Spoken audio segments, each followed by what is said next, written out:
नमस्कार दोस्तों, श्री मंदिर पर आप सभी का स्वागत है। आज हम आप सभी भक्तों के लिए शरद पूर्णिमा की अत्यंत महत्वपूर्ण एवं पुण्यदायिनी कथा लेकर आए हैं। प्राचीन समय में किसी नगर में एक साहूकार रहता था।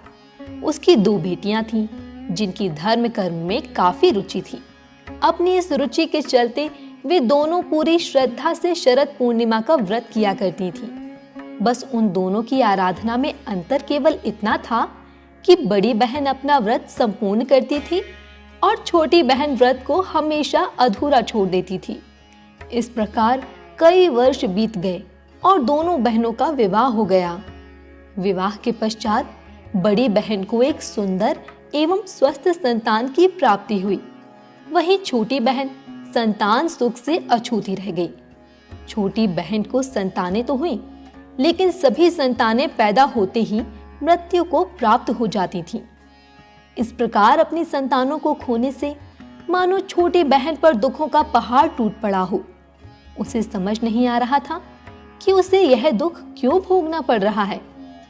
अपने इस प्रश्न के उत्तर की खोज में वह अपने पति के साथ एक ऋषि के पास पहुंच गई और उनसे बोली, हे मुनिवर, मैंने ऐसा क्या पाप किया है जिसके कारण मैं इतने समय से संतान सुख से वंचित हूं। इस प्रश्न के उत्तर में ऋषि मुनि बोले, हे पुत्री, तुमने शरद पूर्णिमा का व्रत तो किया, लेकिन कभी उसे विधि विधान से पूर्ण नहीं किया और इसी के कारण तुम्हें यह कष्ट भोगने पड़ रहे हैं। इसके बाद छोटी बहन को अपनी गलती का एहसास हुआ और वह बोली, मुझसे जाने अनजाने में बहुत बड़ा पाप हो गया है। मुनिवर, आप कृपा करके मुझे इस भूल को सुधारने का कोई उपाय बताएं। मैं सदा इसके लिए आभारी रहूंगी।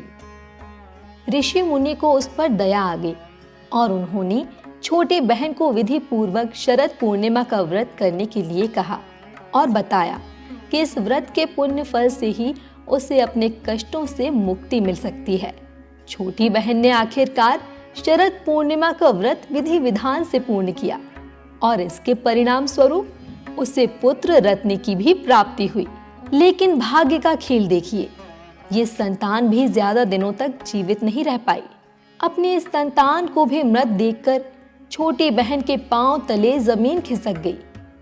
लेकिन इस बार उसे लगा कि शायद से उसकी बड़ी बहन के पुण्य फल उसके पुत्र के प्राण वापस लौटा दे, और ऐसा सोच